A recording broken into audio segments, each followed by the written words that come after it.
l'évangile d'aujourd'hui, nous voyons Jésus qui attire une grande foule, et une grande foule vient pour l'écouter. Et alors Jésus monte sur une barque et s'éloigne un peu de la rive pour que les gens puissent l'entendre mieux. Et longuement, il leur enseigne la parole de Dieu. Et à la fin de cette journée, le soir venu, Jésus veut rester seul avec ses disciples. Il veut passer un temps avec eux. Et donc, il passe à l'autre rive. Ils partent au large. Jésus est un homme qui aimait les aventures. Et il va donner à ses disciples une aventure qu'ils n'oublieront jamais. Et au verset 35, nous lisons, ce jour-là, le soir venu, il leur dit, passons sur l'autre rive. Et laissant la foule, ils l'emmenèrent comme il était dans la barque. Passons sur l'autre rive. Jésus leur invite à faire un voyage, mais un voyage extraordinaire parce que ce voyage est avec Jésus. Jésus ne les envoie pas seuls, il veut passer du temps avec eux. Faisons un voyage sur la mer, traversons cette mer de Galilée ensemble. Et il y a une certitude, ce voyage est sûr. Pourquoi ? Parce que Jésus est là avec eux. Et notre vie est un voyage avec Jésus, où Jésus nous assure qu'il sera toujours là, où Jésus nous assure qu'il nous accompagne, qu'il ne nous abandonnera jamais. Et bien souvent, nous pensons, mais puisque Jésus est là, ce voyage sera sans difficulté, ce voyage sera sans tempête.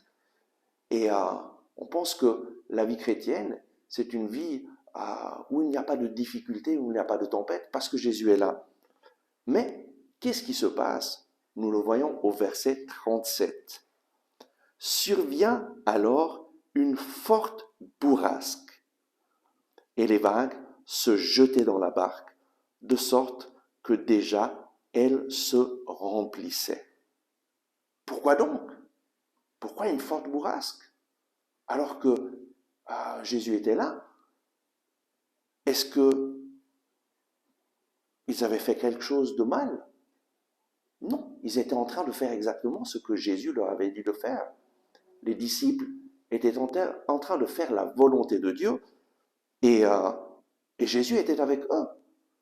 Pourquoi donc est-ce qu'il y a cette bourrasque ? Bien souvent, on se demande dans notre vie, mais qu'est-ce que j'ai fait à Dieu pour qu'il m'arrive ce problème ? On pense que Dieu nous envoie les problèmes parce qu'il nous punirait de certaines choses que nous aurions faites. Et de cette façon, nous nous trompons radicalement sur les intentions de Dieu. Dieu ne vient pas te punir avec la maladie ou avec les difficultés de la vie. Non, Dieu t'aime. Il veut le meilleur pour toi. Il veut que tu mettes ta confiance en lui. Et la tempête, en fait, elle survient pour chacun de nous. Dans notre vie, chacun d'entre nous, nous avons des tempêtes. Et la tempête, c'est le plan de Dieu. Pourquoi ? Parce que Dieu veut être avec nous dans les difficultés. Et c'est bien différent d'avoir Dieu avec nous ou de ne pas l'avoir avec nous. Un chrétien devient un témoin de Jésus lorsqu'il traverse la tempête d'une façon différente des autres personnes. Les autres personnes s'agitent, ont peur. Une personne qui a mis sa confiance en Jésus est un témoin simplement à travers la façon avec laquelle elle traverse la tempête. Beaucoup de personnes, par exemple, sont très encouragées en me voyant, simplement parce que j'ai une maladie dégénérative du système nerveux central, la sclérose latérale primaire, et petit à petit, je marche avec toujours plus de difficultés, mais ce n'est pas cela qui m'arrête. je continue à croire que le Seigneur Jésus m'aime, qu'il est avec moi, qu'il a un plan pour ma vie, et je continue la mission, et les personnes qui me voient sont encouragées en me voyant. Et oui, on témoigne en traversant la tempête de façon différente des autres personnes qui se découragent, qui accusent Dieu pour leurs problèmes. Non, Dieu est dans la tempête. Et est-ce que vous pensez que Jésus savait que la tempête allait survenir? Ou bien est-ce qu'il ne savait pas? Certainement qu'il savait. Et il a décidé de traverser la tempête avec ses disciples pour enseigner à ses disciples des choses fondamentales de la vie. Jésus est là dans la tempête. Et il veut vivre avec ses disciples une aventure pour que la vie de ses disciples change radicalement et qu'ils prennent conscience de qui ils ont avec eux. En fait, la tempête apprend aux disciples à mesurer leur foi. Elle leur fait comprendre quelle foi ils ont. La deuxième chose que la tempête apprend aux disciples, c'est que Jésus est avec eux dans la tempête. Nous voyons, Jésus était à la poupe, dormant sur le coussin. Et alors, voyant que la situation était en dehors de leur contrôle, qu'est-ce qu'ils font? Ils le réveillent et lui disent, « Maître, tu ne te soucies pas de ce que nous périssons ?» Les disciples réveillent Jésus. Ils réveillent Jésus dans la tempête. Heureusement, Jésus est là avec eux. Jésus est toujours là. Parfois, nous avons besoin de réveiller Jésus, de commencer à nous adresser à lui de façon plus intense dans nos situations de difficulté. Nous avons besoin de l'invoquer et de lui dire, « Jésus, j'ai confiance en toi. Jésus, tu es la solution à ce problème. Jésus, merci parce que tu es là avec moi dans la tempête. » Ensuite, la tempête apprend aux disciples que Jésus est la solution pour chaque circonstance de leur vie. À travers cette expérience, cette aventure, les disciples apprennent à mettre leur confiance en Jésus, apprennent à s'adresser à lui dans les situations de difficulté, à le réveiller. Nous avons besoin de réveiller Jésus, de lui parler, de nous adresser à lui, de développer une relation personnelle avec lui. Il ne suffit pas de savoir que Jésus est là, j'ai besoin de l'invoquer, j'ai besoin de lui présenter ma vie, mes difficultés, et j'ai besoin surtout de le louer, de le glorifier et de reconnaître qu'il est mon Seigneur et mon Dieu.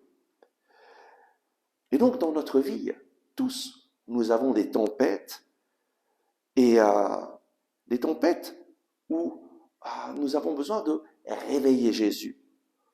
Et Dieu utilise ces tempêtes d'abord pour mesurer notre foi, pour que nous puissions nous rendre compte en qui nous avons mis notre confiance. Deuxièmement, Dieu utilise la tempête pour nous faire prendre conscience que Jésus est là, dans la tempête, dans les difficultés. Peut-être que la tempête que tu as, c'est la maladie. Jésus est là, dans la maladie. Peut-être que la tempête, c'est la solitude, le sentiment de solitude. Il semble que personne ne s'intéresse à toi. Jésus s'intéresse à toi. Il est là, dans ta vie. Invoque-le dans ta solitude. C'est lui qui te libérera de ce sentiment de solitude. Chacun de nous a des tempêtes. Jésus est là. Et lui, il est la solution pour chaque circonstance de notre vie. Et qu'est-ce que Jésus fait? Nous le voyons au verset 39, alors que les disciples l'ont réveillé. Jésus menaça le vent et dit à la mer, « Silence, tais-toi !»